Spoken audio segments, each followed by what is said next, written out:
السلام علیکم ورحمۃ اللہ وبرکاتہ۔ کیسے ہیں آپ لوگ؟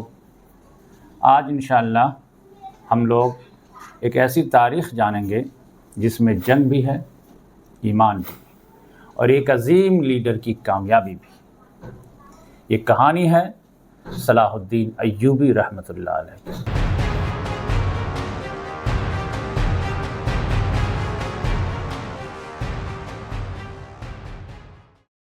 سب سے پہلے بیت المقدس کو سمجھتے ہیں۔ یہ دنیا کے مقدس ترین شہروں میں سے ایک ہے۔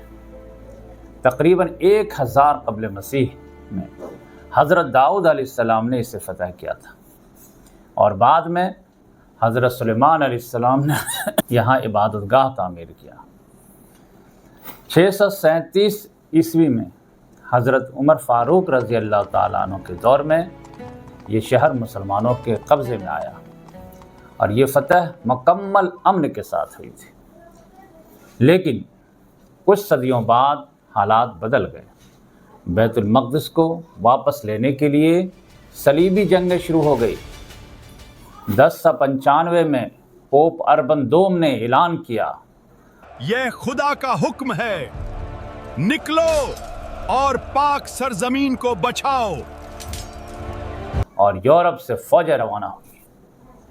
1099 میں صلیبی فوج نے بیت المقدس پر قبضہ کر لیا اور ہزاروں لوگوں کو قتل کر دیا۔ اس وقت مسلمان کمزور تھے، کیوں؟ آپس میں بٹے ہوئے تھے اور کوئی مضبوط قیادت نہیں تھی۔ پھر ایک امید پیدا ہوئی نور الدین زنگی رحمۃ اللہ علیہ کی صورت میں۔ انہوں نے مسلمانوں کو متحد کرنا شروع کیا۔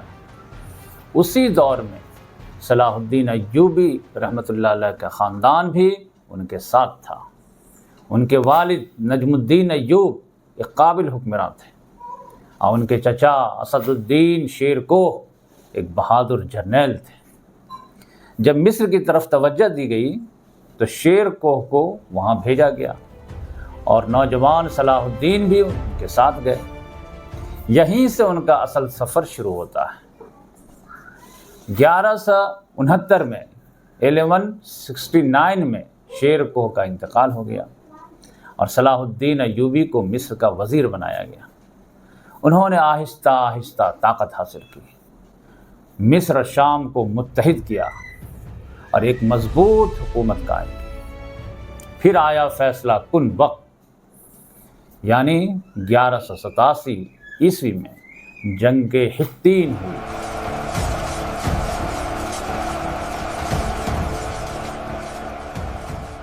صلاح الدین ایوبی رحمۃ اللہ علیہ نے صلیبی فوج کو شکست دی، اور بیت المقدس کا راستہ کھل گیا۔